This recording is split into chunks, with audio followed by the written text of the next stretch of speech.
Bir kishi xotini bilan tortishdi. Xotini eridan xafa bo'lib, ketmay o'tirardi.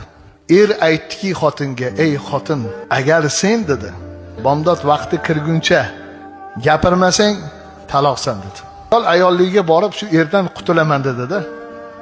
Endi jahl ketganda aql ketadi. Narsa gapirmadi. Ovozi chiqmadi. Er bu holatda qancha gapirtirishga harakat qilmasin, gapirtira olmadi. O'ziga kelib qoldi-da er. Tunda borib Abu Hanifani eshigini borib taqillatdi. "Ey imomlar imomi, ey ustoz, men xotinim bilan janjallashib mana shu gaplarni gapirib shartli taloq tushish ehtimolini mana shu yuzaga keltirib qo'ydim. Shundan qattiq pushaymonman." U kishi aytdilarki, "Masjidga borasan dedilar. Muazzinni topasan." Bomdod namozi vaqti kirishidan oldin azonni aytdi. Borib topdi, ko'ndirdi. Azonni ovozi eshitildi. Hali vaqt kirmagan, azon ovozi eshitildi.